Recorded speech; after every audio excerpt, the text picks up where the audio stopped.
Hello, everybody. Welcome to the show with Mike and T-Roy. T-Roy's in the house. How we doing, T? Good, buddy. How are you? I'm doing great. Excellent. I'm having a good day, an easy day, actually. Today was a good day. Did you have to use your AK?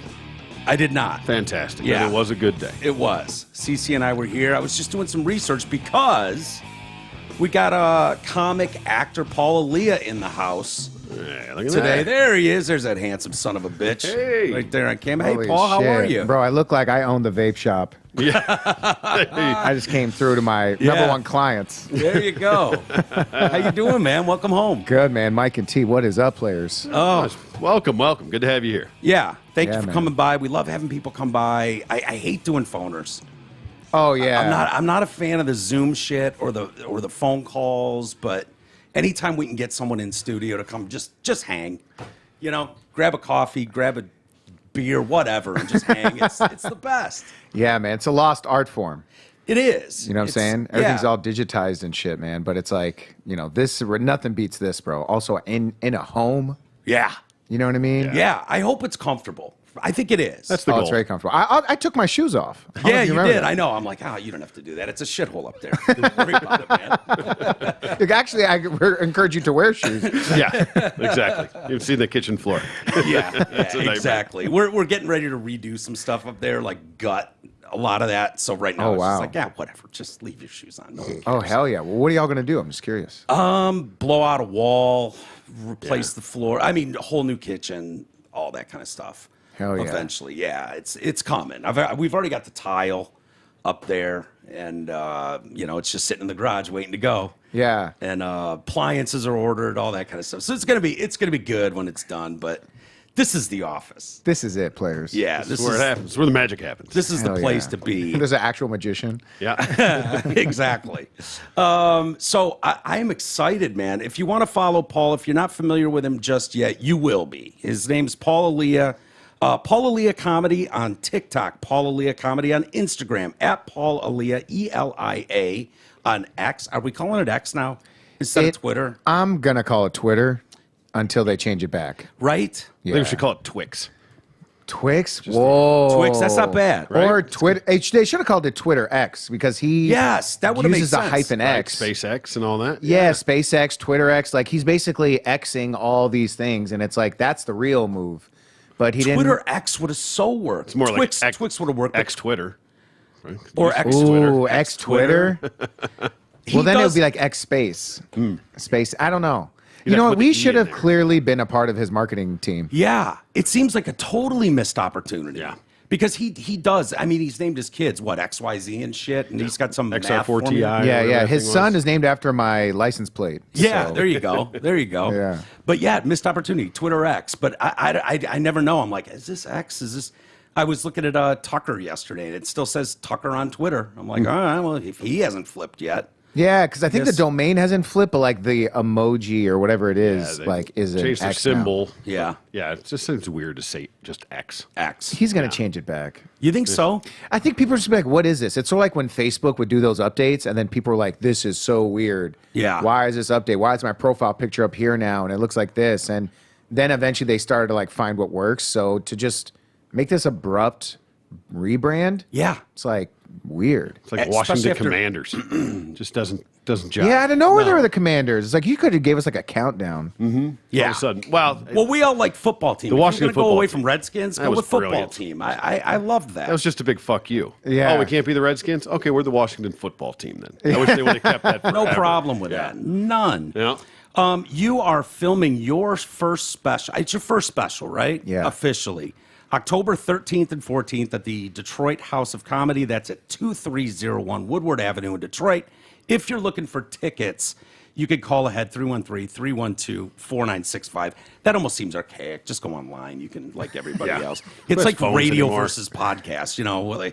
We were talking before you came on, and I'm so down on radio. And I have so Right. many friends in radio. That's my background. But I don't know if you're doing any radio interviews. Are you doing anything like that? No, but I remember I went to some station. He goes, all right, guys, for the 50th caller, you'll get free tickets. And this guy had 33 callers. Yeah. And he's like, dude, do we just wait? Call back. Somebody call back. They have to know that's going to happen. If you're not popular enough, like call her 50th call. Yeah. Do 5. Do caller 5.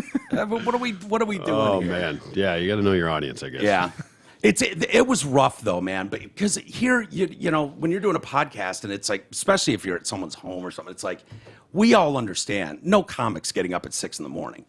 Like back in the day, you had to do that. You know, it was like early on, you'd have Louis C.K. come by or something. Or Bill Burr. Every shit town you went into doing the tour, the show, you have to go in there and promote it, go station to station. Part of the contract. It's like, nah, why don't you roll over here at 5 and we'll just hang. Yeah, but also who's making a purchase at 6 a.m.? You know, like, I don't know I guess people are making purchases at those times, maybe back then, but it's like. Well, but it's without social media, you weren't as aware of what was going on and who was in town and what shows were there. So if you're listening, like, oh, I had no idea that was going on, it was a great way for somebody to be like, oh, it's, not like I didn't have anything to do. Fuck it, let's go down there. But now everything's at your fingertips. It's just immediate. Yeah. You know everything that's going on everywhere at every moment. But back then it was different. Yeah, everything was so much more scheduled back then. It's like you go from, you'd watch the show from 6 to 7. Mm-hmm. You'd work from this time to this time. Now things are just like, you can do whatever you want. Yeah. Like jobs, some of the most popular jobs, like in the Uber Eats or delivery service, it's like, hey, you can just start whenever. Yeah. So there's like no structure. Yeah, you can really with those. Kind of pick your own hours. Yeah, and I can listen to a podcast whenever I want. Whenever you want. You can't, it's like, we were talking about, like some of the radio stations in Detroit. It's like you have to listen to it then, and then they would put it online. But most of the time before that, though, it was gone. Disappeared. It was out in the ether. It was it. Oh, that's it. Yeah. You did it. Right? There were. Wait, how old are you? I'm 35. Oh, okay. Yeah, you're a kid. You're on the cusp. Yeah. Oh, you're shit. You're on the cusp. I thought I was a grown ass. Oh, no. Yeah, you're grown ass, but you're still. You ain't real grown ass. You ain't real grown ass. You ain't old school. You didn't go with reel to reel tape and shit back in the good old days. You never but made a it was mixtape. gone. So you probably are young enough that when you started, websites were banging then. And so it was like, you do a show and then post it on the website. In the earlier days, though, it was like you either listen live, but it made it easier too. If you ran an interview at 7, you knew there was a totally different audience at 9, and you could just rerun it. So anything that you did that you liked in the 6, 7 o'clock hour, there were myriad ways to get to, I don't know, kill time by just doing all that kind of stuff. But yeah, totally different world now. Has its pros, has its cons. Because I don't know where to find anything anymore. Like it used to be like, oh yeah, Thursday night at 8, Friends is on, and that's what you got. Now, I have so many like Hulu and Paramount Plus and HBO Max or whatever the hell it's called now, Apple TV. Yeah. And, like, dude, I don't know where anything is anymore. Yeah, I tried to drive home once without my GPS. Yeah, I'm still lost. Yeah, right. Still haven't made it. And it's like numbers, remembering numbers, remembering directions, and just having some sort of like scheduled time to like listen and watch stuff. That whole structure the whole foundation has been broken. Yeah. And again, it's like, were you good with directions when you were young?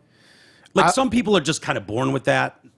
Troy, I think, is one of those. Oh, yeah. Seems like wherever you are, you kind of know where you are. I'm never lost. Yeah. What do you use, like a compass or something? Me? No. Yeah. Just My brother's like that too. You're full noggin. yeah. I can't find my way to the mall. Like, period. I just can't. Without I don't know how I got anywhere before GPS and stuff. Like, literally, because if you said, it's 3 doors down, I'd be like, I better Google that. I don't know how to get 3 doors down from here. Yeah. Like, I'm totally lost. Yeah, I was lost. I also had a hard time comprehending shit. Like, I remember I'd asked someone what time it was, and he was like, it's 1/4 till. I'm like, what the fuck What? does that mean? I don't know what hour we're in. So it's like I was always having a hard time to comprehend like time, directions. Yeah. I was not a direction. I used to print the MapQuest. Like when I would have like track meets and like basketball games, like me and my dad, we would print it, and I would like direct him. I'm like, it says make a right on this street, and then but once you're lost, it's like you'd pull over to a gas station and be like, ask. Yeah. And then the gas station people know everything. Yeah. They know exactly where you are. They're like, oh, you're on the wrong freeway. You got to go, which comes with the territory because so many people would ask. Everybody used to ask. Yeah. Yeah. And then the gas station will also get more business. Like, oh, they would come in. There's some sort of interaction. Yep. There's like I don't think I asked a guy that works at a gas station how his day was, and he just like, Like he was like, anything else? I'm like, no, I'm good. How's your date? And he goes, 486. I'm like, No time for this. yeah. I'm like, all right. I got a line. I wonder what this society that's kind of had the GPS world and the Google world for as many years as we have now. I wonder if the grid got hit, like what society would look like immediately after. Like, I mean, it would be like going backwards so far. Like, I How don't many know. phone numbers do you know besides yours? 800-588. Right? 1-800 call none. Sam. Yeah, right. For my guys, or whatever the carpet shit, stupid Yeah, commercials and yeah. stuff. But that's it. But that's really, like, who could you Yeah, call? I know my mom. I know a few friends. I know my brothers. Like, you know those phone numbers? I don't know my girlfriend's phone number. All right. No. Well, Yeah. hopefully she's not listening. No, dude, I had a girlfriend for She is, and she's upset. Yeah. I don't know mine. Don't feel bad. I had a girlfriend for 5-6 years. I have no idea what her number was. Yeah, I don't know what my girl's name is. Yeah, I was yeah, like, yeah. what is it again? Remind me. So you got to be excited for this taping. Oh yeah, buddy. Yeah. Hell yeah, man. I'm super pumped for this. Bro. Detroit, huh? You're going to film in Detroit. Yeah. That's exciting. Yeah, man. To be home. Why'd you pick Detroit? I mean, you could literally go anywhere in the country. Yeah, that's what I was gonna say, man. I could have went anywhere, and then I was gonna do it in Los Angeles because of budget and because I had a lot of support in LA. I was like, there's a lot of people in LA who really fuck with me. There's a lot of comedians that I work with that would be there and support. And I started comedy in LA, so I was like, I should do it here. And then I was like, my next special, I'll do it in Detroit. Yeah. And then I was like, my next thing, I'll do it in Detroit. And then I was like, why don't I just do that now? Yeah. Like, I don't need to do this to leverage anything to go to Detroit. I'm like, how much is this going to cost to do? This amount of money? I can raise this money and I can shoot it. Yeah. Raise it quietly. What does it cost to do that? Because I'm assuming you got to bring a crew with you. I'm assuming you don't have label support. Paying for that, so that's out of pocket. Those cameras aren't cheap. The whole thing. I mean, what is the difference for the layperson if you were to just do a hometown club? I don't know what your spot is in LA. Is it the store? Or, yeah. What's the difference? What would it have been to do something there versus doing it in Detroit? I would give like a window. Like the window would be probably to shoot a special on the cheap end to do it right and make it look good. Probably 15 grand. And I would say on the high end, I think 50 grand. Yeah. And it's like, there's some places that charge for you to film there, right? So let's say a venue would charge $1,000 a night. That's $2,000. And you're doing it out of town. So you got to, let's say, find local crew or fly-in crew. So let's say crew and cameras. Each camera person with a camera will probably, run you between $500 and $2,000. For each. And Yeah, you have like and 5 that's just cameras. renting the stuff? That's renting the stuff, having the operator there. I mean, it's just, but you can find homies to do it. Like I did a shoot, I had 4 cameras and they did it for $1,000, bro.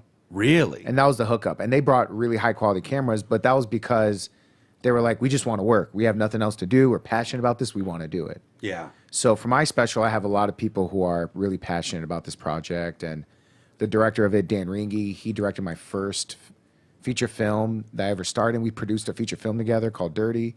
He's the director of it. Lisa Wiegand, who's the DP of Detroit 187, she was like one of the first people I met in entertainment, and like she let me live at her house for free. Okay. When I moved to Los Angeles, so like she's like my big sister. She's the DP of it. Ian Edwards, I worked with him a ton. We created a web series together. We toured together. One of my dearest friends in comedy. He's opening up for me. You know what I'm saying? So it's like Ian to do a weekend. It's you got to open up your checkbook, bro. It's like not cheap. You know what I'm saying? Yeah. To like get a name comedian to come do a show. So he's doing it, for a very reasonable price. Yeah. Thank you, Ian. Local boy favorite. yeah. Ian's definitely giving me the if you weren't my friend, I wouldn't return your email price. Yeah. And so I just got really lucky, bro. Also during the strike, since there is a writer's strike, there's a lot of camera operators and crew, and there's people who are like, dude, we got nothing to do right now. And then it's like, cool, there's this cool project. Are they allowed to do that? Yeah. They're And not put their under name on contract on the studio. Okay. Yeah, the crew members, that is. Yeah. They just can't work because no one else is working. They can't work for a studio. This is independent. This is completely indie. I raised the money on my own. Yeah. And the special will cost me to do it right, 35 grand. Okay.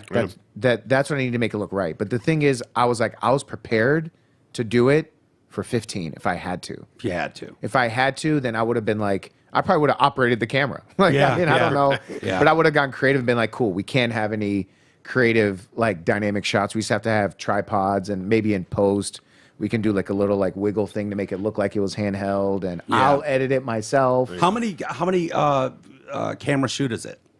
We're doing 5. 5. Okay. And so is some of that crowd, you got one that's focused on the crowd for reactions and that kind of thing, and then what, like 3 on the stage? Yeah. So Dan, he had a really good idea where it was like, we're gonna do like a reverse shot, and like that right there doesn't necessarily need to be manned by anybody. So we're just gonna have that just floating. So that's just gonna be there.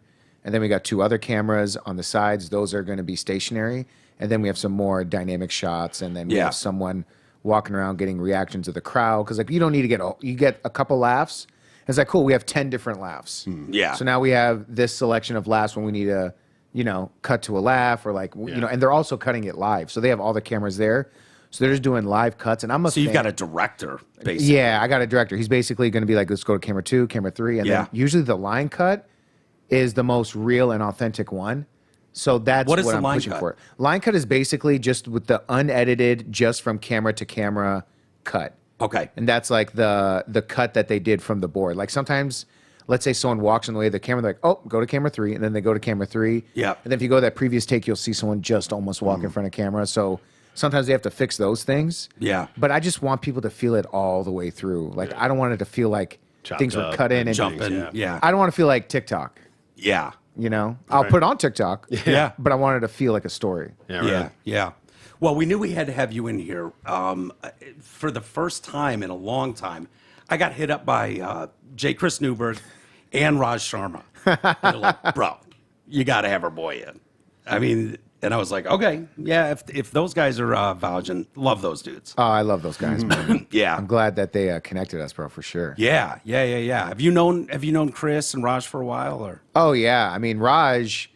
When I first started comedy, he would always perform at the Laugh Factory. Yeah. And then so you kind of see these comics at the Laugh Factory, and you're like, man, how do I get into this club? Yeah. Raj was one of those guys where he was just so friendly to everybody. Yeah. Not just me. It's like, because there's a lot of comics, you'll see a new comic, and they sort of look at them like, bro. It's like the way varsity looks at the freshman. Right. Yeah. It's like fucking freshman Mm-hmm. vibe, but not. It's also competition in a way. I mean, in a lot of ways, bro. People get really shady about that shit a lot of times. Not the good ones. Well, not the ones that have real talent. Well, they're not. Once you're at that point, you don't have to worry about it. Yeah. But when you're clawing your way up, fuck everybody else. Yeah. No, I get that, but there's a confidence that Raj exudes on a stage where you're like, that dude just gets it. Yeah. I mean, he's a drunk, but he's fucking. He's awesome, man. I stayed with him for a few weeks in L.A. And we just had a ball together. And I went to a couple of his shows. I think he went down to, is it Long Beach? Long Beach Laugh Factory. Yeah, the factory. He did a set there that was great. And another one, I can't remember where, but. You get him on your low-key immigrants. We got to get him on that. Yeah, he'd be great. Yeah, he would be great for that. I've been like, that's the craziest thing. It's like, I've been so focused on the special. I haven't dropped a new episode in like 2.5 months. Really? Yeah, and I have like 4. What are you focused on? The special. I know, but with just getting the material or everything around it? Everything around it. Like right now I'm cutting together a documentary about making the special. So like I film myself at my mom's liquor store, my old high school. How cliche. Around Detroit. Yeah. Why didn't you bring cameras in here while you're doing press? Shit! Right? Damn it! Why didn't you tell me? Yeah, you should do Always it. welcome. Yeah, Well, we'll do take 2 tomorrow. Bring a crew with you. We'll fucking, Oh, that's cool. I love the behind the scenes stuff. Yeah. I can't get enough of it. Yeah, man, I think people want to see what goes on behind the curtain more. Oh, for sure. Definitely. Yeah, so it's like that sort of content, and like for people who really want to know how things are made, like that's. And also, it's more real. I think that's why I think comedy is going less in the direction of like these one-liners and jokes about dating, and it's like no, jokes about your marriage and jokes about your life and jokes about what happened to you and all that, Yeah, for sure. It's very cool, man. I like I say, I can't get enough of that stuff. Are you familiar with Normal World?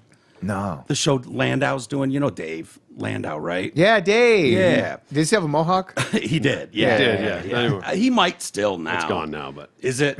But he's down on he's on Glenn Beck's network, and he's got a show called Normal World, which is a podcast that he does, but he also does a sketch show around it. And every time they drop one of these videos, they're great. They're so good. They're really funny. Better than anything incredibly SNL is well putting out produced and there. everything too, yeah. Really good. But then there's always that outtakes reel, and I find those even better. Yeah. I love the behind the scenes stuff. I don't know why, but I'm one of those guys. Yeah, dude. Remember Rush Hour when they would do the end credits? Yeah. Oh, those were so fun. yeah. Yeah. The best part of the movies a lot of times. That gag reel at the end, all the bloopers and stuff. They're the best. They're the best. Yeah. Because that's the real laughs. You know, like that's the real funny. Like it's one thing to deliver a line, but when these guys break character and they make themselves laugh and do stuff like that, like that's so genuine. I think that's why you relate to it so much. Yeah, man. That's why I think crowd work clips are like blown up so much. Yeah. Because it's like that. Yeah. Yeah. It's like, it's genuine. It's in the moment because it is. It's kind of interesting. You and Matt Rife have blown the fuck up because of, TikTok, those shorter clips. But it's kind of a weird thing because you don't want to post material, right? Right. And so that's why the crowd work works so well. Yeah, totally.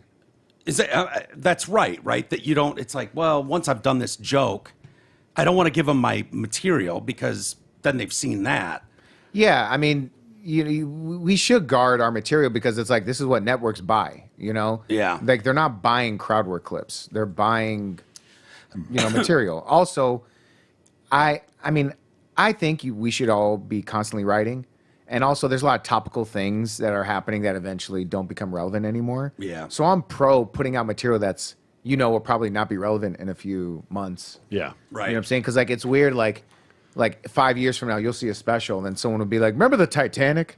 Yeah. Or someone's like, hey, remember COVID? Yeah. Right. I'm like, dude, if you have any COVID jokes, no one wants to hear a COVID joke. Like, if I'm Yeah. at a show and someone talks about the pandemic, It's I'm got like, a shelf life, so get it out there and take it while you can. yeah. We almost didn't want to hear him in the midst of COVID. Like you knew that was going to run a course quick. Yeah. It's like, how many fucking glove jokes or someone's wearing a mask when they're driving? It's like, Yeah. bro, shut up. Yeah. No, it's got to be tough, man. Back in the day before the internet, you had comics that could literally do the same act for 12 years. Yeah. And they could just pull out the same fucking Bob Hope joke and Ronald Reagan impression. You know what I mean? And it was like, but nobody else around the country saw him do it. So it was like, it still worked. Fresh everywhere. You got to be on point nowadays. Yeah. With stuff getting out there, you just can't recycle stuff like you used to be able to. Yeah. It's like imagine a football game where they had 20 minutes for the next play. Yeah. And then now it's like that hurry up offense. Like it feels like we're in a creative hurry up offense. Yeah, right. And it's like, oh, you got to post because the algorithm's going to fucking ruin your life if you don't post a clip. It's got to be all consuming in some way when it takes off and you just have to kind of keep feeding the machine. Yeah. It's got to be exhausting on some level. Yeah, man. But necessary. Good and rewarding, but just different in your mindset of where your focus is. Yeah, man. I think that's why I had to step away from the podcast for a bit because it's like, I feel like I'm like, man, I got to worry about a few offenses. I feel like I'm worried about too many. And then it's like, I'm also working on this other show and then I'm worried about my other hour. And then I'm also, working on other projects. And so it's just like, I was like, man, I just need to hire someone to do some of these things. Yeah. Because it's like, I can't be doing all the editing. Like, you know what I'm saying? Well, it's funny you say that because it's like, okay, I like doing this, right? I like interviewing people, talking to people, like entertaining people, discussing topics that we like. I didn't want to be a fucking editor. I didn't want to be the director of something. I didn't want to be a social media manager. Right. But it's the necessary evil of it. I guess that's the work part of it all. You get to the point you can hire people to do it. Yeah. That's the goal. That's true. That's really the move. Yeah, man. You mentioned that you didn't get into stand-up until you got to L.A. Yeah. So was your goal originally when you were young, was it acting? Was it stand-up comedy? What was your What took you to first LA? love? And yeah. Oh, wow. I didn't get into comedy until like when I moved to LA, and then before that it was acting. Yeah. And then before acting, I was like, I'm just gonna be an academic and like be a lawyer. Yeah. That was like sort of the plan. I was like, studying for my LSAT, and then I started to work on some productions in Michigan. And when I eventually moved to before I moved to LA, I was working on a show called Detroit 187. Mm-hmm. So y'all remember during like the film incentive? Oh yeah. Yeah, and so I started to like do background work on some things. I'm trying to remember what that is. I think I remember Detroit 187. Was that It was a cop drama that was set in Detroit, Michigan. Yeah. not filmed here? Because there was one that was filmed here. Yeah, that was one that was filmed here. That was And then filmed here. It was. There was Okay. another one filmed here Was too. there a redheaded girl on that? Yeah, Erin Cummings. was her Erin name. Cummings. Yeah, she's fucking awesome. She Yeah, she's came in great. studio with us. Yeah, okay. I was hoping I was on the right mark there. Yeah, no, yeah. Okay, Which okay. show about corrupt cops in Detroit? Yeah. Erin Cummings, yeah. Yeah. God, I haven't said that name in a lot of years, but Oh, yeah. she's great, man. Yeah. And honestly, I would say this: like this show really highlighted like good cops and like the good, like the homicide unit, and about the grittiness of Detroit. And Yeah. the show was great. And I was working as a stand-in for Michael Imperioli. who Oh, played the- okay. Sure. Yeah, I can yeah. see it. I see it. There you That go. would work. Yeah, That would dude. work. Yeah, and it was like I went to this audition. They're like, "All right, you're gonna audition to see who looks like him." And I was like, "So what do I do?" They're like, "You just show up." Yeah. I'm like, what an audition where you just show up and they look at you and they say yes or no. Right, you get the yeah. Thumbs up, thumbs down. Which is as how you walk normal in. auditions are. Right when you walk in, they're like, yeah, no. Yeah. They just know. Seen enough. Yeah. So then I was working. There's yeah. someone else, too, that you could... the Punisher. Yeah. What's his yeah. name? Oh, yeah. I love that dude. Shane from The Walking Dead. God damn it. Because people say I look, John Bernthal. Yeah, John Bernthal, Bernthal. yes. Right. Thank you. God. People say I look like him online. Like my pictures look like him. Yeah. Yeah. I'm So- looking at you. I see it. Yeah, you could stand in for Barenthal. Dude, He's great. That's a compliment, by the way. Oh yeah, totally, yeah. man. When I was in Chicago, this homeless dude came up to me and he was like, "Man, you look like the Punisher, but if he didn't do shit." And there's just a bunch of comics, and we were just dying. I was like, "I'm giving you money for this, bro." So how do you land a gig like that on Detroit 187? I just applied online. They were just like looking for. There was like this agency that's like Looking for local... looking for local people, and then I eventually did it. And then while I was on set, I just found that as an opportunity to like learn everything. I was like, I'm going to learn everything about how to make a TV show. I'm going to learn how to act. I'm going to learn how to write, direct, everything. Yeah. So when I was on set, I would actually receive the script for the day, and I would just show up off book. I would just, or while I'm there, I would just memorize all the lines. And then, Really? yeah, and then they would do like a rehearsal, because like how it would work is the actors would show up at like 8 a.m. That's their call time. And then they would rehearse the scene. And then when they would rehearse the scene, they're like, all right, cool. You guys go get ready, get hair and makeup. And then we'll have the stand-in stand in for you and basically rehearse the scene in like the, in the way that the architecture of the way the director and the actors work the scene, the blocking, right? Yeah. So I would just be like, well, if they ask for a rehearsal, I'm just going to say the words. Since I'm off book, I'm just going to practice them. So then Okay. they're like, all right, action. And then I would just like memorize all the lines and say them. And then I like knew his timing. Like I just like mimicked him perfectly. Wow. Yeah. It sounds almost like how Harrison Ford landed Star Wars. Is that what it was? I think he was just doing reads with actors as a favor. Because he had done another movie with Lucas, and he was just like, yeah, I need someone to just bounce lines, and after a while he knew all the parts for Star Wars, and it was like, he's perfect for You're it. in. Yeah. Because they did not want him at first. Yeah, totally, bro. I mean, Yeah. there's a lot of stories like this, man. And like I remember now when someone was telling me that he was reading for the casting director, and they Yeah. gave him that part, and I was just like, I'm just gonna be the most prepared person just in case. I'm like, what if Michael dies? Yeah. And they're like, we need a replacement. And I'm Yeah. like, put me in, coach. Yeah, I'm ready to go. Right. yeah. Yeah, You'd be it's like- the Tom Brady philosophy. I don't know when it's going to happen for me, but I'm going to be damn prepared when it does. I was thinking the Dick York, Dick Sargent scenario from Bewitched. Oh, there you go. There you go. Switched out the Dude, husband. that's even told for our old asses. They just switched stars midstream. Coy Vance. Was that better? Coy Vance. Aunt Viv. Aunt Viv. There you go. Yeah, I got Aunt Viv, dude. There you go. Nice. Thank you. Thank you. That's much better.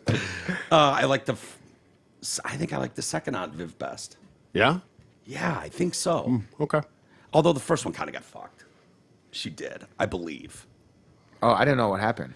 Well, there was a Fresh Prince of Bel-Air as Aunt Viv, and there was an actress playing Aunt Viv, and then season 2, I believe, or season 3, all of a sudden it was a different. Yeah, I remember that, but I don't remember how she got fucked or like what happened. It's an ugly story. I can't remember, but they touched on it on the reunion of Fresh Prince, and that chick was still, had a red ass over the way that was. She was pissed at Will Smith, and I can't remember exactly what it was, but yeah, wasn't pretty, but Yeah, there's so much drama and like I remember the Saved by the Bell Screech, yeah, like the whole thing where like they all like fucking hated him. Yeah. and- yeah. he got stabbed Got in stabbed. a bar. Yeah. That's how he died. No, that's not how he died. No, but he's still alive, isn't he? He is. is he? Dustin Diamond died, I think. I think Did he? he did too. Google that. Let's Yeah. fact check before we throw that into the world. But I think he's you're dead. right, dude. I think Yeah, he I think is. he's dead. I went to school with Liz Berkeley. Oh, she played Jesse. Jesse. I mean, Yeah. just showgirls. Showgirls. Yeah, Showgirls, yeah. That's Right. the rule. Yeah, she was a rich girl from around here. From Michigan? Yeah. Oh, yeah, What? 2021. He sure did die, Yeah. didn't he? Oh, he did die in Yeah, 2021. 2021. Yeah. Of what? OD or something? COVID. No. I'm sure it was COVID related. Yeah. Yeah, anything during that time. By the way, immigrant parents, Yes. you have. Not Right. me. And I don't want to I think generalize. we all do technically, but yeah. Yeah. But it seems like because we went to school with a lot of Chaldeans. Yeah, very good Yeah. friends. And again, not to generalize, but it seems like those parents really wanted their kids, like they appreciated the opportunity of being in America on a different level. And they really stressed education. They wanted their kids to be lawyers. They wanted them to be doctors, engineers.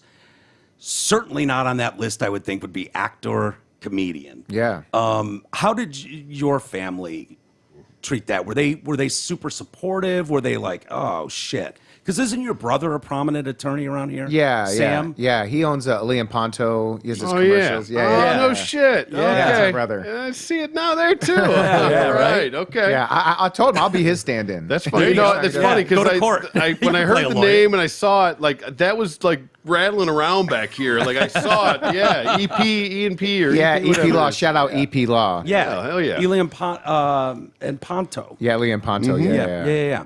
Yeah, and I mean, my parents are obviously, everyone is very proud of Sam, like he started his firm, my mom gave him a $5,000 loan to like start his own business. And, Yeah. he's been able to grow his business to where it is now. And yeah, man, I mean, they were just stressing these jobs because they make a lot of money. They're reliable. And my parents struggled a lot. And they're like, we don't want our kids to struggle. Sure. So that was the spirit of everything. So when I moved to LA, they were like not comfortable with me struggling. Yeah. So that's why, a lot of ways I would like not tell them the full story of like how things were. Yeah. Like my parents were like, how's everything going? I'm like, they Great. don't know. Yeah, I'm like, oh, everything's it's great. But awesome. they have no idea I'm working catering jobs and I just got fired from Yeah. one. And I'm living in a 1-bedroom apartment with a white rapper named Scripture. Like, there's a lot of details that they weren't really need to know. Privy to. privy to. Yeah. So what were the jobs? What were you going to say, T? I'm sorry. I don't about know. to say something. Okay. No. What jobs were you doing? Like, when did you go to LA? 2011. 2011. And Yeah. was that like, fuck it, I'm going, see what I can do? Yeah. Yeah. Yeah. And then when I was there, Got the acting bug from here. yeah, man. Yeah. I mean, I just didn't want to. I looked at being a lawyer as just being regular Yeah. for some I totally reason. know that feeling. And I got mad. First of all, I'm gonna say this. My brother's a lawyer, and I got so much respect for that profession.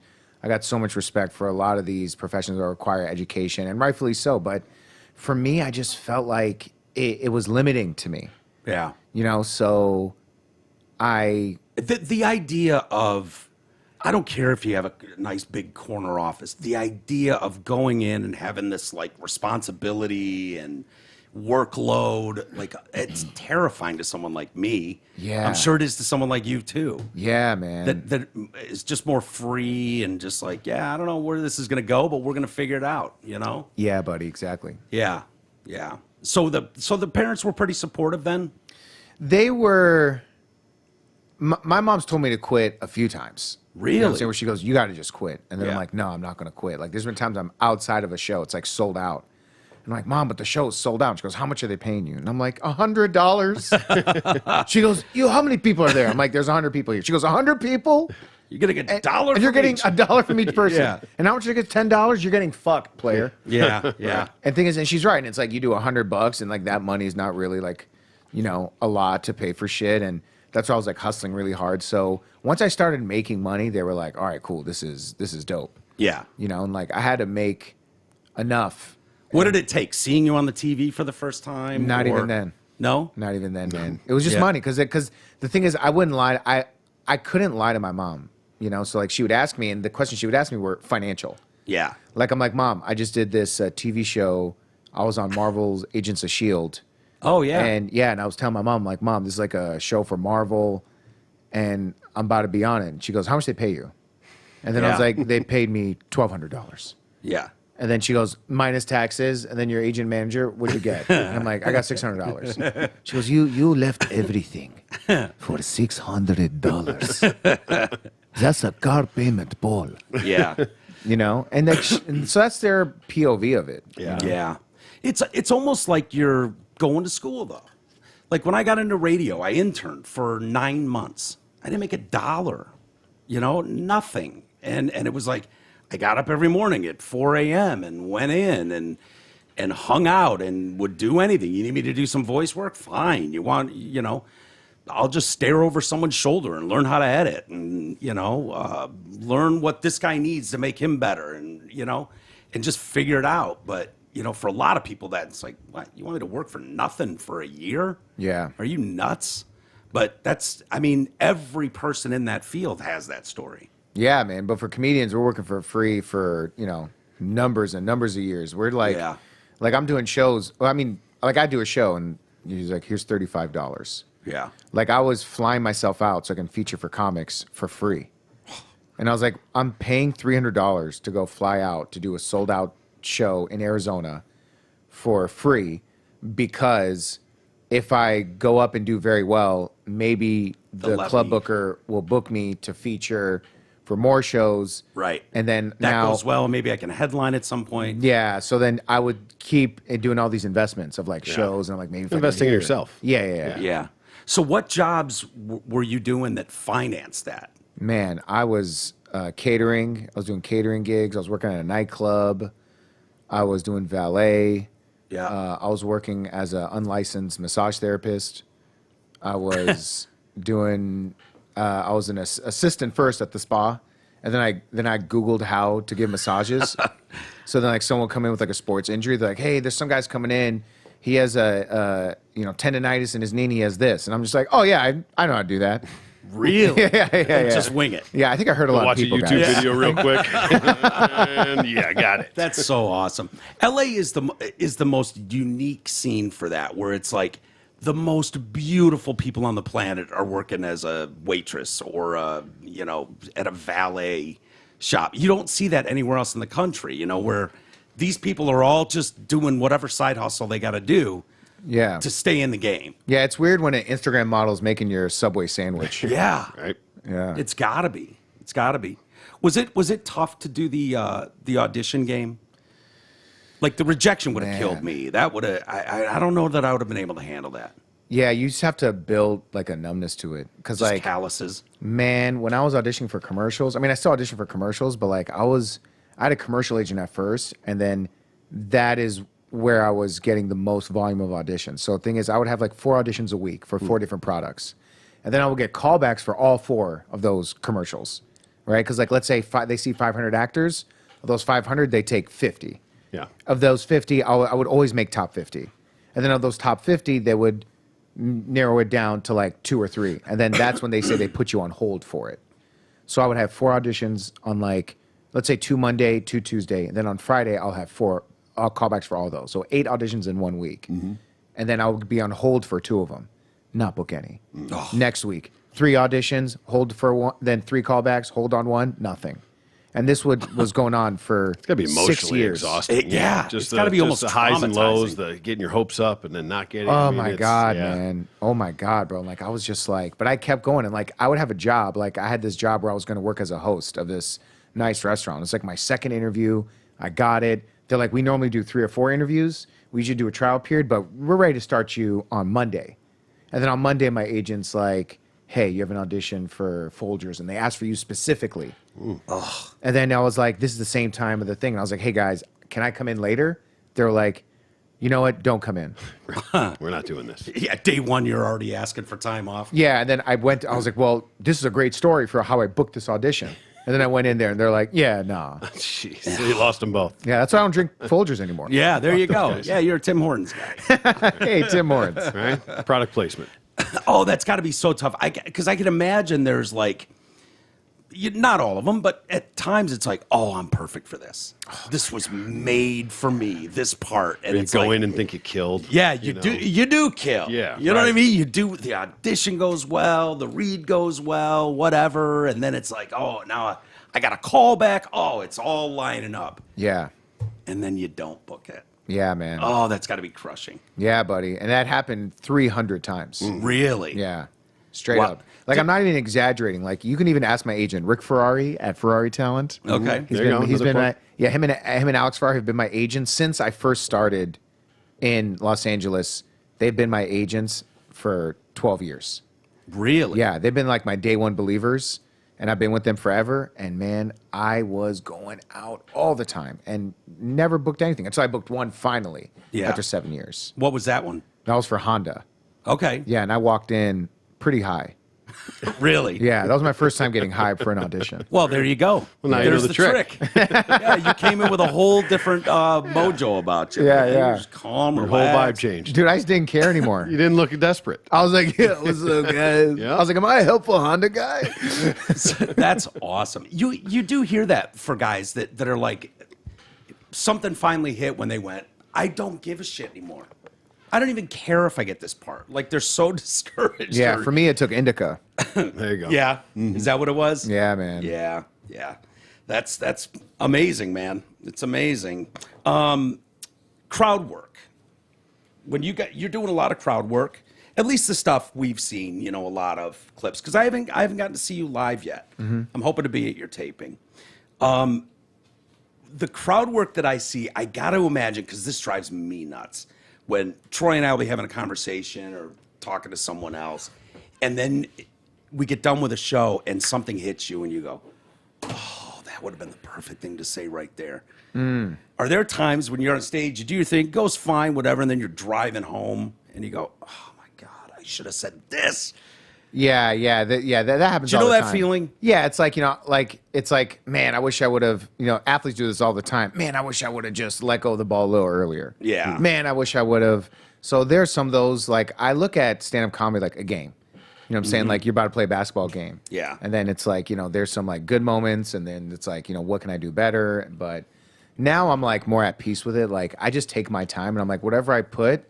Like, let's say that would have changed, and then I would have done that, and then I would have been like, oh, well, I should have. What about all the good shit that I did? You know what I'm saying? So it's like, it Can't beat varies. yourself up. Yeah. Well, athletics is kind of a good analogy with that, sort of like between like muscle memory and repetition and things, that it kind of translates. It really does. Yeah, man. 100%, bro. And, in the same way is like you got to keep your muscles strong. Exactly. So Yeah, it's like you do crowd work. If it didn't go well, you're like, I got to just keep. Yeah. Keep going. Yeah.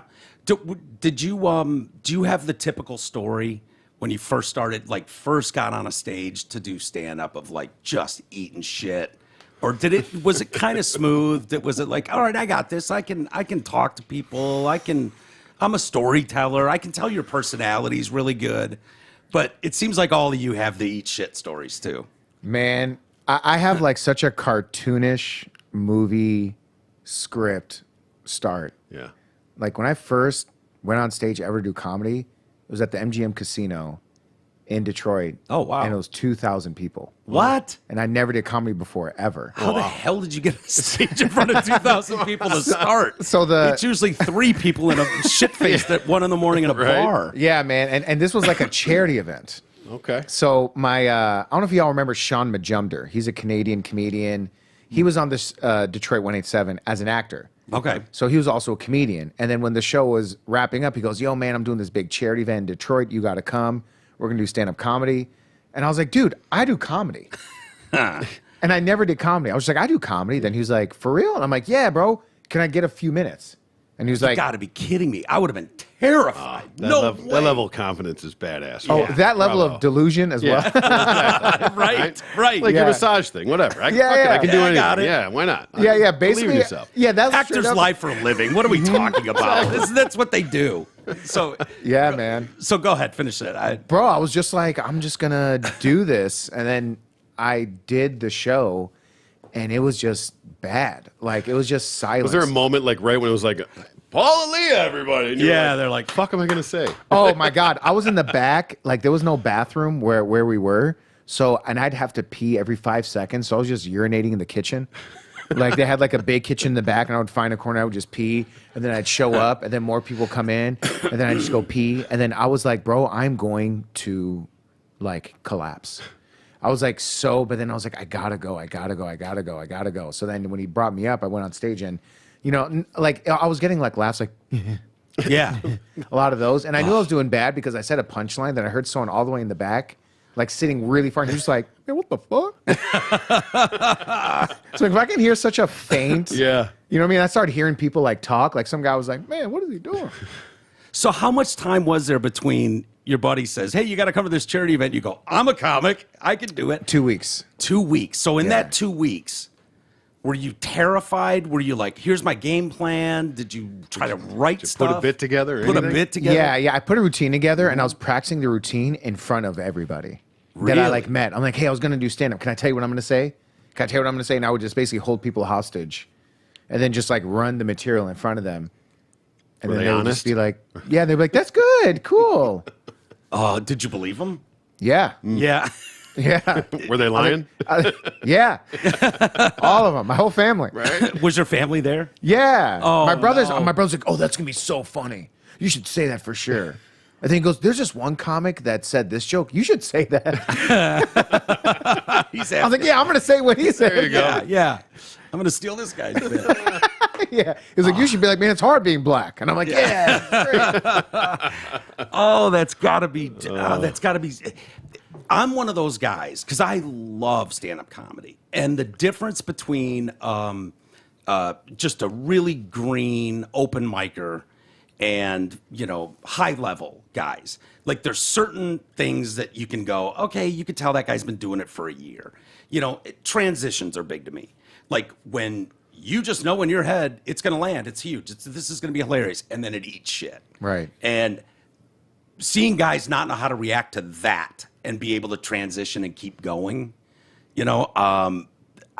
it makes me so uncomfortable though as an audience member when someone's just dying on the vine and I'm just like, I feel like all eyes are on me because I'm so uncomfortable, Yeah, man. I remember do y'all remember like the celebrity roasts? Yeah. Do you remember Like the Jeff roast of Ross? Donald Trump?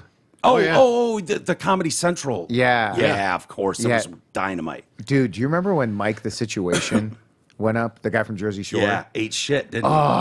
Yeah. Didn't make it. God. Yeah. Like he would say a joke, get nothing, and then he would just say the next thing. And the thing is, he looked like such a fucking weirdo, bro. Yeah. No Yeah. shirt and a suit. Yeah. No shirt and Yeah. a suit jacket? Yeah. Tough. It's a bad look. Some of them are just. Do you remember Greg Giraldo? Yeah, I love God, Geraldo. he was the best. I was lucky enough to bring him to town a few times, and saw one of the worst gigs ever. Because he was brilliant. I Yeah. mean, the guy was flat out. I mean, he was a Harvard lawyer, super smart, but did he get fucked up on? He got so fucked up, and he came out and he was just not himself at all, and just. Yeah. Yeah. That's sad, bro, to see that Yeah, shit. I was just like slinking under the table, like, I gotta get out. I don't even want him to see me. It was so bad. Yeah. It was that bad. You know what's Yeah. crazy? Like, there's a part of me, I love seeing comics do bad. Really? Yeah, like when I see them bomb, I'm just like, that's so funny to me. I think all you guys are twisted in a weird way that kind of like Because that. you've all been there. So, like, feel my pain. Yeah, Right? it's just so like Oh God, it's great. We got It a is friend. kind of a rite of passage. And, you know? Oh yeah, it's earning your stripes. Yeah. But we have a friend Charles Hill, a local comedian on his way up, but just started recently, probably 5 years ago, give or take. And Chris Newberg, our friend, was mentoring him and helping him out along the way. Well, Chris was traveling with Russell Peters and opening for him as Russ was getting ready for things. They Funny Bone, I think, in Toledo. They did a show, right? So this is Russell Peters, Chris opening. In a smaller club. In a smaller club. And it's like, Charles, you want to do 5? He's like, yeah. Went up there. Oh, no. I wasn't there. We were out of town for this, but ate shit. I mean, was not anywhere near ready, you know. But what an unbelievable, I mean, first time on stage, basically, to be opening up for Russell Peters in a club. Was no way prepared for it, but that molded him. You know what I mean? Wow. Like, that drove him, like, okay. And he's doing great now. I mean, he's really doing well. But could you imagine that being, like you're saying, you're just first thing, like, all right, we'll do it. Yeah, Sure. man. Hey, you want to open up for Russell Peters? And Fucking yeah. Then hearing that, oh my God. then the crowd coming out, like, all right, this is going to be great. Like, fuck is this guy? yeah. Yeah, yeah. That's tough. Were your friends or family hard on you after that? Were they like, oh no, that went great? Oh no, they walked out. They No, they didn't. Yeah, no, they a few of them walked out. And like I see them like Couldn't take the shame. Like, I saw their look on their face, and they're like gripping the chairs. I mean, because I was just like, I had like no timing, so I didn't give anyone like a chance to laugh. Like I would say something, they'd be like, then I'm like, yeah, and then this other thing, and then like, and then I just like kept saying things, but I eventually got one laugh, like big one, genuine one, when I was like, I didn't know what to say anymore. So I was like, I got to say something to make people clap. Yeah. So I was like, who here's been to Greektown Casino? And then people are like, woo, they clapped. I'm like, so I knew enough to where I'm like, I got to change this energy. Yeah. Like I was going to be like, give it up for the troops. Weren't you at MGM? Yeah. Okay. Yeah. So then I said that. Then I was like, wait, why am I advertising a different casino? Yeah. And then I had a big pop. And then I was like, whoa. And then it like hit me. And I was like, whoa, holy shit, that was a huge pop. But then I just didn't let that live enough. Then I was like, anyway, I was at Greektown. And I just kind of kept talking. That's hilarious. Give it up for the troops. Yeah. Always works. Whatever, Just yeah. pandering to a crowd. Give me something, anything. Anything, I'll take it. So if you had your choice, are you one of those guys that like stand-ups in your blood and I can't see doing anything else? Or is it like, well, I'll do this to make a stepping stone to a TV show or a movie career? Where would you like to be? I like both, man. You know, I see myself doing both for a very long time. Like stand-up, like traveling can get taxing. You're going from place to place, and it's like, eventually I just want to like chill, and just have a spot where, I'm not really into the travel, like hotel one day, then you're on a plane, then you're waking up early. Like I just like to chill. So Yeah. it would be nice to do that, like do spurts of that, So it's like do some stand-up and then chill, shoot a movie in like Yeah. preferably nice mix of it. my backyard, or just do a podcast and just have that Yeah. blow up and then just fuck around all day. We have one. Yeah. Yeah. I gotta upload You shit. used to. Yeah, no, I feel you. That, and the older I get, the harder it is to travel. It only gets harder, And the idea of being on a set, even if for weeks or months at a time, there's something about that would be comforting for sure. Yeah. Having that kind of locked in and Like anything else, you probably get burned out. I mean, it's nice to have different avenues. You constantly working, acting. I get a little burnt on that, and you miss doing Yeah. stand-up. And you be able to do that for a little bit, get out, go do that, and you burn out on that, and you can't wait to go back. But it's nice to have options like that for sure. Yeah, man, because I want to have like I want everything that I do creatively to be inspired, like to just be inspired. Like I'm inspired to tell this story, so I'm gonna start doing more stand up and do some stand up. Yeah. And then it's like once right now I'm really inspired to do stand up right now. Right on. I'm like really feeling it, and I'm really feeling my groove. So it's like right now I got the stamina, I got the energy for it. Yeah. I'm just going to the gym, taking care of my body, so I can be in the best stand up shape I can be in. yeah. And then it's like, when I might take a break to be like, all right, let me just think about more ideas. And then when I'm ready, I'm going to go out again. And they How- feed off each other. Yeah. Yeah. How long did it take for you to get there, where it was like, I'm comfortable doing this, I'm confident in my material, I know how to address a crowd, I know, you know, how to make this entertaining for them, where you're not just terrified green, you know, like how long did it take you? There's levels to it, man. Because like there's levels where I'm like, all right, cool. I'm comfortable. If I were to do a show, I know I'll do well because I got a good routine. Yeah. And then that evolved to, you know, I know that I can do any crowd. Any crowd. If it's a crowd of like alt crowd, if it's a small crowd, big crowd, 5,000 people, 100 people, I can handle myself and be okay. Yeah. And then I got to a level where I'm like, even if I have no material, I can go on stage and have a good time and hold my own. And then go into material, go seamlessly in and out of material. That's awesome. Then that was another level. Yeah. So I would say it probably took like 5 years. Yeah. For me to be able to like, if someone say you want to go up, and I'm like, yeah, and I can like go up and have a routine and do well, and I can do 15 minutes, and it'll be cool. Yeah. You know, and Yeah. then like I've been doing comedy since 2011, so you know now I'm just like, you know. I feel like I'm playing in the NBA. Yeah. Yeah. Totally know what you're doing and comfortable with it. Yeah, yeah. Yeah, I mean, it's the same with anything. What do they say, 10,000 hours or something? Yeah. Muscle memory, yeah. Yeah, before it gets to a point where you know, it is what it is. Yeah, it's like when you stop thinking about the thing that you're doing, like, it's like when someone's podcasting, like, holy shit, I'm podcasting. Yeah. You know, and when you're just like going and just doing shit, like when I do stand up, I'm just doing it. Like, Yeah. Like, because I'm starting to like, you know, get these questions where people ask me all the time and they're like, are you nervous? Or, well, that's scary. And then it's like, I don't even think about that shit anymore. Yeah. Like I was Yeah. backstage and I'm about to open up for Hassan Minhaj at the Fox Theater, 5,000 seats. People are still walking in. So in my mind, I'm like, people are still walking in. So this is just going to be hard.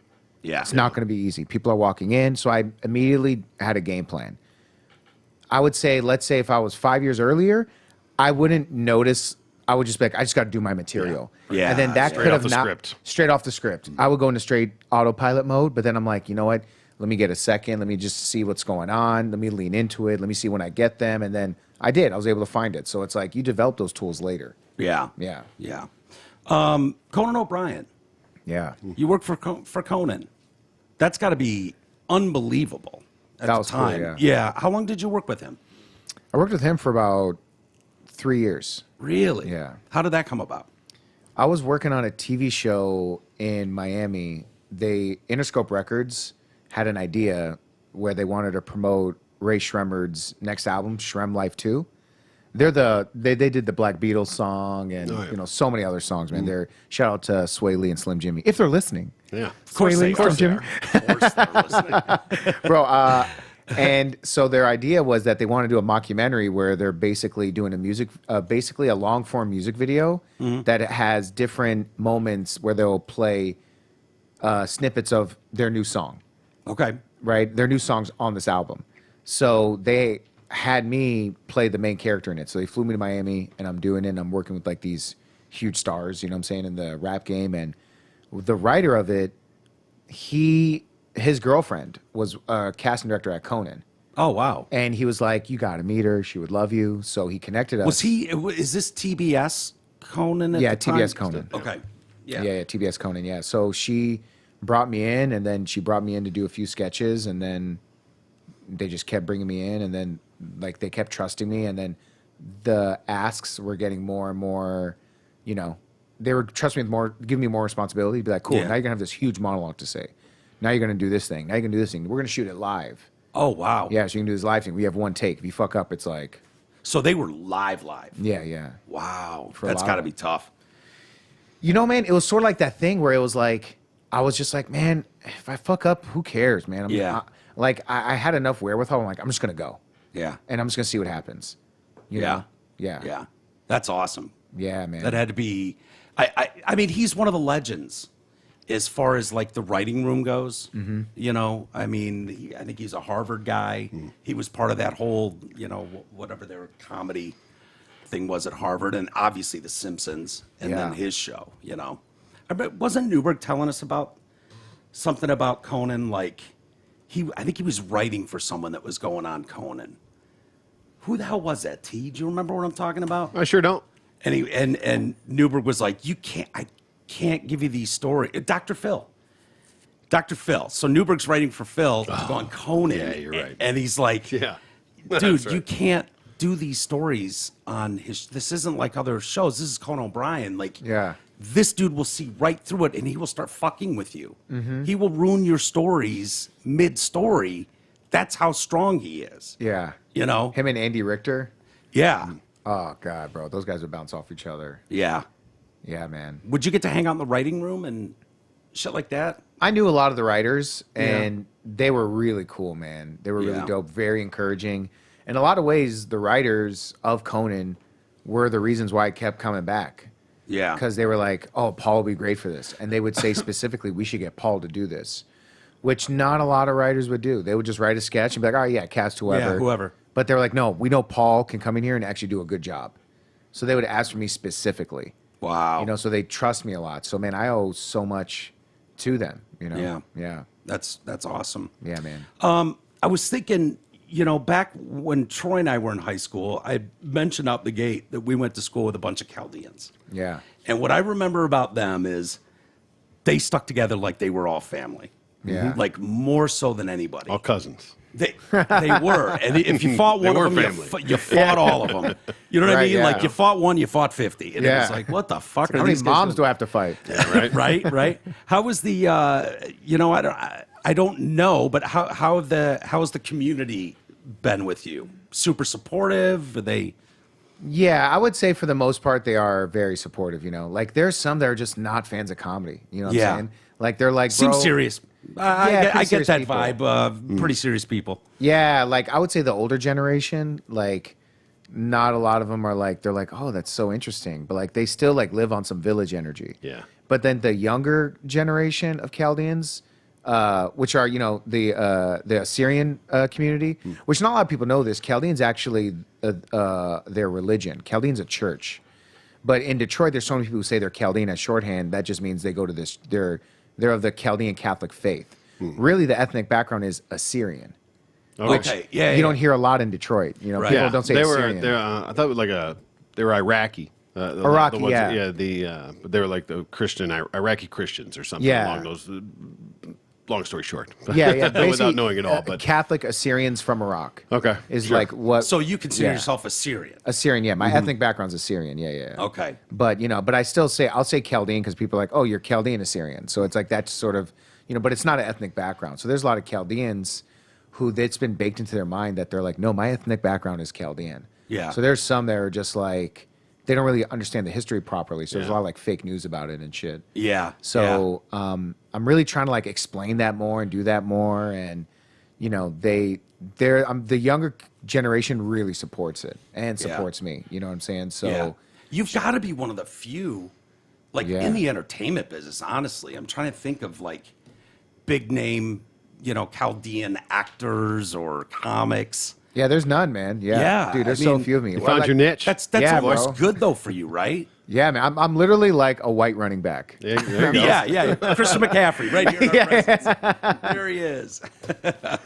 Well, we can't wrap anything out without talking about you and Matt Rife and what's going on. This article you sent me is just fantastic. Thanks, man. Congratulations on this, by the way. T, you got to read this. It's a long article in Deadline, and I think it's recent. Yeah. Kind of. Thanks for sending it to me so I could have read it. Yeah, I just read it this afternoon. So, how comedian Matt Rife pulled off stratospheric rise from pandemic era pickup truck stand up to a sold out global tour with Live Nation.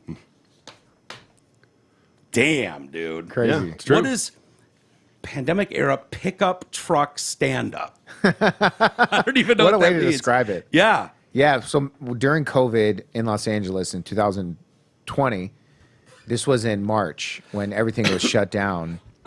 There was no live comedy anywhere. Yeah. And then Dave Chappelle started doing live comedy in Yellow Springs. Yep. Yep. In Michael, Ohio. yeah, Michael Che started doing shows in New York. Yeah.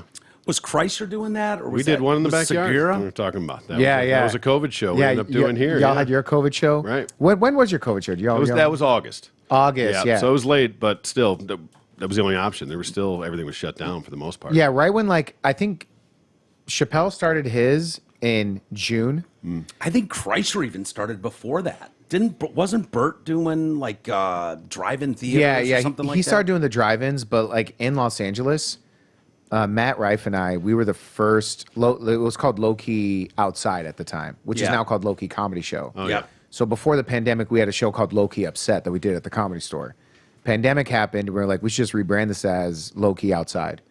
So we started doing shows outside. It was illegal to have gatherings, but after the George Floyd protests in Los Angeles, in Los Angeles, we were like, bro, people are out, and bro, the world needs some healing, man. Like, the world is fucking scary. Yeah. Everybody's like freaking out. I'm like, let's just do a comedy show, man, and we'll just advertise it super low key. We'll send it to a few people. We'll try and get like 60 people out. We did in the back of his apartment building. We didn't have a stage. So we were like, let's just pull up a pickup truck. We'll do stand up on the pickup truck. Oh, and the bed? Yeah, on the bed, and that's the stage. There you go. And, 60 shows later. Yeah, man, we've been in Dubai. You guys did 60 shows? Yeah. You've done 60 shows? Yeah. Wow. We've been all over, bro. We've been to Lebanon, Dubai, all across America, Montreal, Vancouver. You guys have Montreal coming up, too. Vancouver. We just did Montreal. Wait. Just I for thought laughs. it was in September. Yeah, that's Just for Laughs. Toronto, yeah. God, All those yeah, Canadian places. That's for the, isn't that their big comedy festival? Yeah. Yeah, so you guys are doing 4 shows for that? Yeah. Wow. Crazy, man. How did you guys hook up? Me and Matt, I met Matt when he was 16 years old. Okay. Really? Yeah, bro. He was at the Laugh Factory, and it was an 18 and up venue, as most places that have alcohol are. So Matt, they let him perform, but right when he was done, he was escorted out by security because it's like he's too young to be in there, so he has to leave. Yeah. So he would go up, 16 years old, perform, and then I would see this skinny young kid with a bandana go up and just fucking destroy, murder. Yeah. Really? And then he would be escorted out by like these 4 huge security guards. And I was like, who's this bad bitch? Yeah. Just being like brought in. Like, I thought it was like Justin Bieber vibes. Right, like his own security sweeping him out. Yeah. And then he was outside. And he was good at 16? Yeah, man, he was good. Like, Yeah. there's a lot of Matt Rife hate. There's Yeah. a lot of people who hate on Matt Rife. One of my questions is that he's just a pretty boy, or he's a TikTok comic. Yeah, and then I'm just like, okay, you do what he does. Yeah. You can't. Good luck. Yeah, you can't. He's fucking hilarious. Where does that even come from? My Is it mother just- sent me a clip a few weeks ago. She did. Ironically, the day she got like her Facebook hacked or something weird was going on about her getting hacked, right? She like some other post had come out. And then I get a direct message from her with a link saying, check out my new favorite comic, and it's a Matt Rife thing. I was like, oh, she's hacked for sure. So I like texted her. I'm like, Mom, did you really just send me a Matt Rife fucking clip? She was like, yes. Do you know him? He's great. I was like, holy shit, that was real. That's so funny. yeah. If it was still a robot, it's like, damn, you know how to rebuttal? So then you're a few years older than he is. Yes. He's 27 now. Okay. He's about to be 28. Okay. And so how do you go from him just being, doing 16 years old, taking the stage and then being escorted out by security to you guys linking up? Yeah, so we just became friends after that night, and then we just stayed in touch, and then we would see each other at like different comedy clubs, and then eventually he was like, yo, man, I think he booked Wildin' Out. So he booked Wildin' Out. Then after he booked Wildin' Out, he was like, yo, bro, so I'm getting asked to like headline shows. Do you want to come with me and feature for me and host for me? And then I would feature and host for him. And it's crazy. Like we would do these events. Like we did San Jose Improv. It's like a 500-seat theater. And like maybe 40 people were there. So it was like 40 people in this huge cavernous room. And we were having the best time. We were laughing our asses off, bro. We're in the back. We're just chilling, having an amazing time. Yeah. And it was like some of the best times I've had, man. Some of the biggest laughs I've had. And we just made a decision. We're like, bro, we're brothers, man. Like, we're homies. Yeah. And then Matt and we were like, yo, we should just do our own show. And then we just kept thinking of ideas to, like, work together. So that's how it evolved. Yeah. Misery loves company. Misery loves company, man. Yeah. To be able to do that with your brother like that, it's awesome. Well, in terms of misery loves company, like, we were miserable and enjoyed each other's company. Right. Yeah. That's amazing.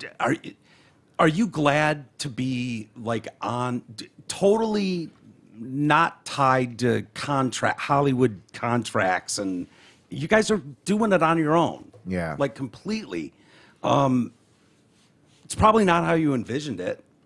Man, I wanted a Hollywood contract. Yeah. I was like, that's why I would go to all these auditions. Right. And that's why I kept coming back. That's why I was like losing money and I was getting fired from jobs because I was like, all this is going to be worth it. And then eventually, Hollywood contract. Right. And then Hollywood contract. And then that contract, I was like, bro, this shit is never coming. Yeah. Same thing when I was saying about my special. And I was like, oh, I'm going to talk about this material. I'll save it for the next special when I get the Hollywood contract. And I'm just Right. like, bro, no, the Hollywood contract, I have to write it on my own, and that's okay. I will. Yeah. So that's what we basically That's the did. world we're living in right now, though. Yeah, man. It's great.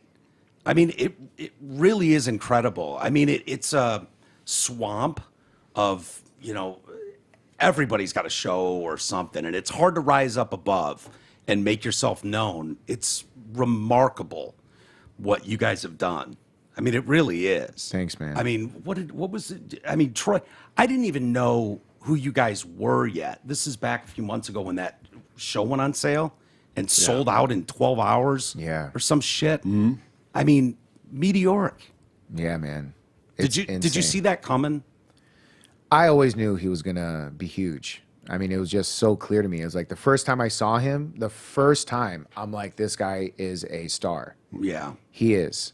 And I'm, so grateful for our friendship, you know what I'm saying? And it sort of feels like we're being gaslit for so long because I would look at Matt and I'm like, how is this not happening? Yeah. Not only is he talented, he's a good dude, and he's good looking, and he knows how to do this. Yeah. And he got on fucking big ass lips. And he got the jaw. And he got the jaw. Right. He got all this. Yeah. Yeah. And then it's like, so that's why I'm like so grateful like to see it happening. I'm like, bro, and he worked for it, bro. Yeah. Yeah. That's just it. He earned it. Yeah. A lot of Yeah, he people think earned he's just, with the TikTok videos and the fame that came with it, he's just, like I said, a pretty boy. He's not really that good. I wonder where It is that just jealousy? Is that just or people just Yeah. think good looking people can't be funny. But I proved him wrong a long time ago. But it's just, it's a little bit of all of it. And you know what's kind of impressive? and when you come too? out of nowhere like that, kind of, not out of nowhere, but to that sort of a meteoric rise. Yeah, it's out of nowhere. If you know, and you were there, but the social media explosion that led up to this, people just think, oh, well, he's not really funny. And it's just crowd work clips and things like that, which are fantastic. And which is harder than a fucking routine, in my opinion. It's because it's all improv. It's all in the moment. But, there's just a lot of hate out there for people. Yeah. And people just think you're good looking, you can't be funny. Well, we're in this weird period. I'd love to get your opinion on it, Paul, because you guys don't seem to hold back much. Are young comedy fans as big of pussies as people think they are? Comedy fans? Yeah. Like when you're talking about Gen Z and, oh my God, I'm offended by everything and wokeness and blah, blah, blah. But it's like, here's a white guy, basically. Matt's as white as they come, and he ain't holding shit back. Yeah. And it seems like, okay, some people get canceled, some don't. I mean, I suppose if you don't care, if you're just like, whatever, I'm putting it out there and deal with it, what can they really do? But do you think the young fans get a bad rap as far as being offended by everything? I think you can say whatever you want as long as it's funny. Yeah. If it's hilarious and it's undeniably hilarious, people will have your back in the comments. Right. If you're saying some shit that's like, let's say you say something that's considered racist and it's not funny, then you're just racist. It's like, because if you're racist, if you say something that's considered racist and it's hilarious, it sort of cancels out the racism because in order for it to be hilarious, undeniably hilarious, it needs to check a few boxes. Sure. It needs to have a point of view. It needs to be honest. It needs to not come from a place of hate. And it needs to help make the world better.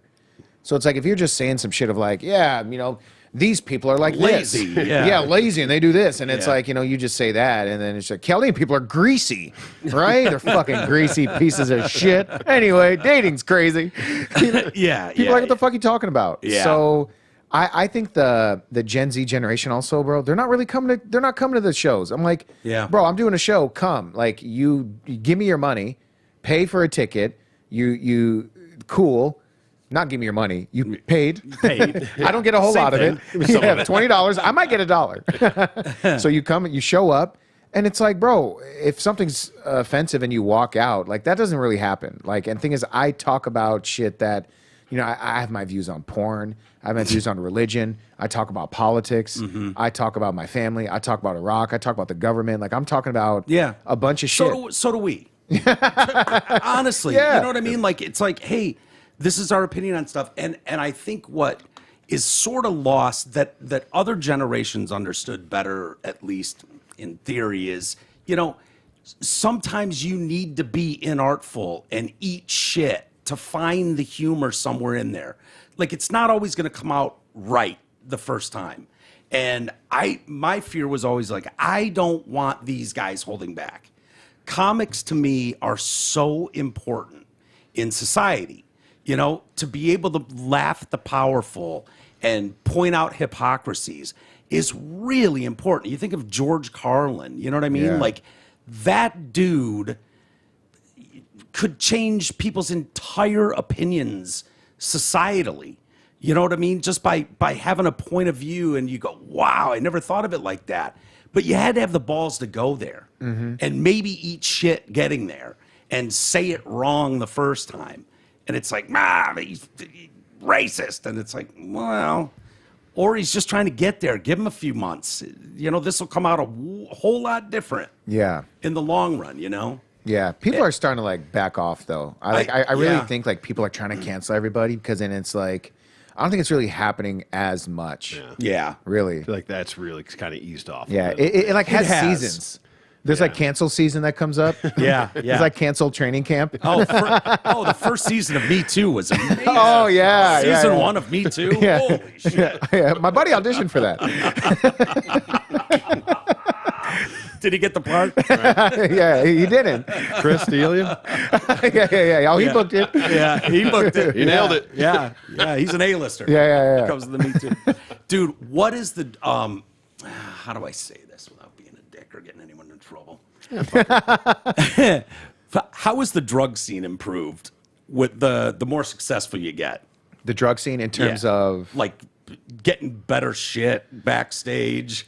Oh, man. Well, I mean, I smoke, Yeah. so I'll smoke and I'll do some shrooms. But Yep. like in terms of like some of the other stuff, like, Molly and... yeah, I stay away from some of those other things. But like, I have seen, it's hilarious. Like I've seen some comics that are just like, there's like a little bit of, party favors and they just have testing strips because it's like, Yeah. You don't know anymore. like there's a lot of people who do coke. Yeah. You know what tons. I'm saying? There's tons of people who do coke. We don't see it as much anymore. Like people don't talk about it a whole lot. Yeah. Like as much as they were. They weren't so open about it. Like, but the 80s. yeah, the 80s and shit. Yeah. But Yeah. bro, it's like I know some comedians who fucking died from the fentanyl shit. Yeah. Bro. So I think there's a lot of people that have just stopped doing it completely because of Scary that. times. It's nuts. And the reason I brought it even up is because I think I was watching you and Matt were doing something on stage, just kind of riffing, and you were talking about an Airbnb you got, and a bunch of you guys went. Yeah. And I think he brought acid or something, or Molly. It was. Do you know what I'm talking about? Yeah, totally. I remember that story. Yeah. Yeah, and it was great. It was funny, but all I could think was like, yeah, back 20 years ago, this would have just been like, yeah, whoever brought whatever, it's good to go. Yeah. And now it's like, you have no idea what's in that bag. You have Yeah, no idea what you're getting anymore. bro. You know what I mean? And you could be doing something, trying to get an Ambien and get fentanyl. Acid, get fentanyl. Coke and get fentanyl. It's Keep it just natural, man. nuts. Yeah, bro. Shrooms. Yeah, I got. You're getting scared sober, bro. Yeah. Yeah. That's a good point. That's a great way to put it. But it's like that's maybe the way it needs to be. Sure. Yeah. Yeah. What about the chick scene? Oh man, well, I'll tell you this. I have a girlfriend. Yeah. Disclaimer. Yes. Hypothetically speaking. Because she has Not a gun. talking about Paul personally, obviously. She is So some Venice- guys I know. Yeah. Some guys I know who look like me. Yeah. Man, John Barenthal.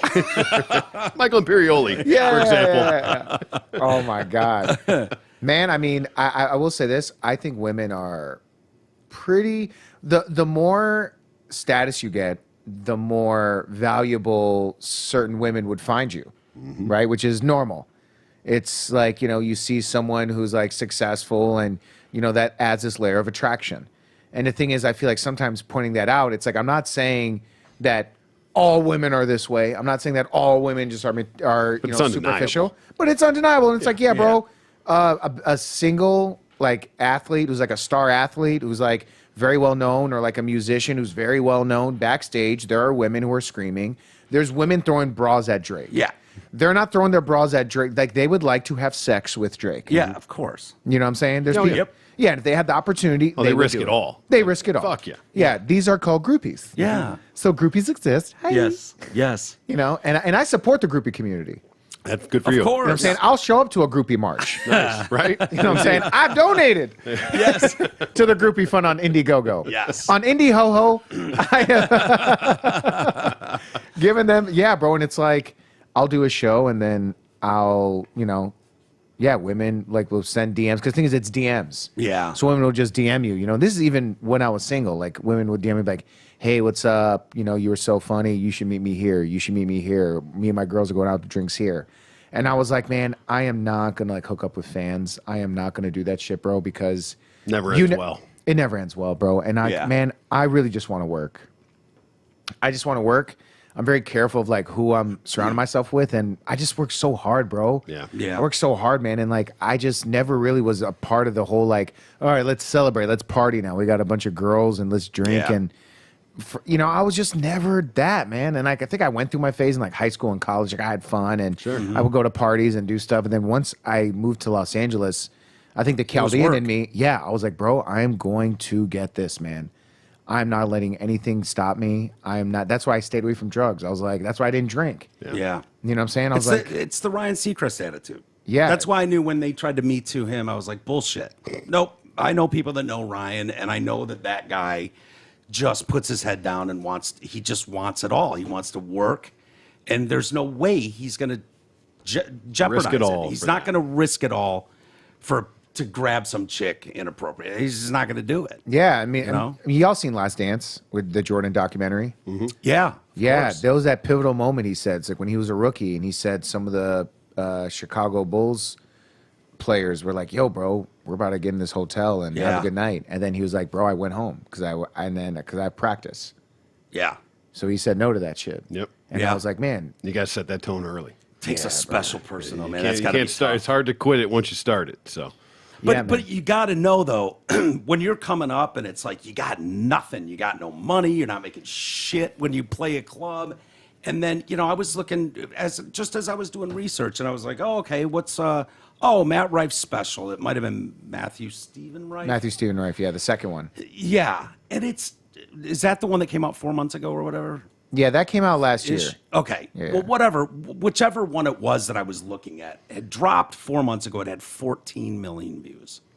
Shit, that's how much is that? 14 million views. Like that's a level that all I could think is that's like you know, when you talk about groupies, holy shit, they'd Yeah. be throwing themselves. oh yeah. You know, well, at and anybody he gets on them that anyway. show. He doesn't need the extra help. Of No, being I famous and rich, understand too. that. But it's like even more now. Right, even exactly. more. Yeah, like Yeah. crazy Save some levels. pussy for the rest of us. Come on. And it's gotta be tough to fucking deal with. You know what I mean? Like for anyone on that show, you and him doing your thing, you know, just him at all. I mean, it's Man. gotta be Yeah. I'll tell you this, bro. I'm so proud of him. Yeah. Because the way he moves, he's just like, bro, even if I wanted to, I can't because I got a flight at 4 a.m. and I'm fucking exhausted. Yeah. He goes, I have a flight at 4 a.m. I got to go all the way over here, do this show. Is the money coming in yet? Oh, yeah, it's a. Yeah.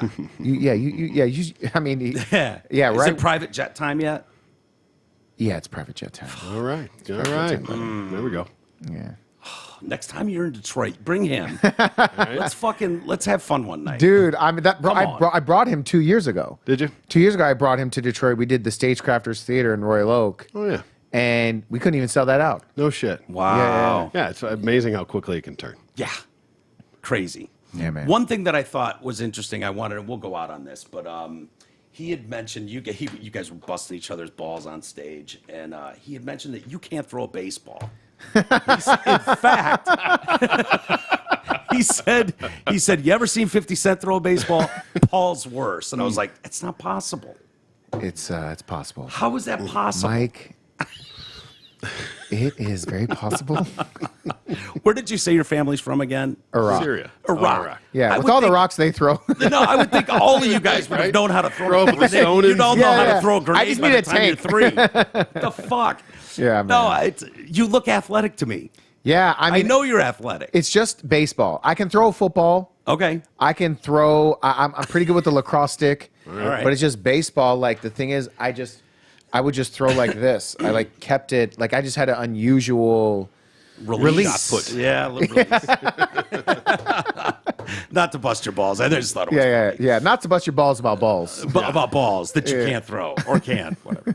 Paul Aaliyah, thank you so much for coming in, buddy. Oh, buddy, this went by so fast. I man. know, right? Hour and a half, you believe it? easy. We'll do it again too, man. You're welcome to join us tomorrow if you want, if you're free. First special you're filming, I can't wait for it. We're going to be there. Yeah, we'll man. come out Yeah, we'll October make sure. 13th and 14th at the Detroit House of Comedy. It's called Detroit Player. Is that still the name of it? Yeah, Detroit player. Nice. Love it, dude. Right on. Love it. Repping Detroit. Yeah, man. That's fantastic. I love when so many of our friends from around here that have gone west and whatnot. I mean, you know Newberg. I mean, he's showered in Detroit stuff. But Yeah, It's all man. everywhere. Landau's the same way, and you know, there's some pride around here, so it's great to see. Tickets 313-312-4965, or just go online. Paul Aaliyah Comedy on TikTok, Paul Aaliyah Comedy on Insta, and at Paul Aaliyah on Twitter, X, whatever it is. Thank you so much for coming in, dude. This was Buddy, fun. This was awesome, man. I love y'all, man. We got to come back and make it happen. Absolutely. Looking forward to it. Anytime. And we'll promote the show as it gets closer, and encourage everyone to go out and check it out. Thanks, fellas. All right, pal. Thank you, dude. Hell yeah. All right, we'll kill it there. T, we'll be back tomorrow. Yeah, we'll do it tomorrow. Maybe we can talk Paul into coming back tomorrow. Maybe. And You're welcome. kicking some stories Hanging around around. with us. Yeah. All right, everybody. Have a great rest of the day. We'll see you tomorrow.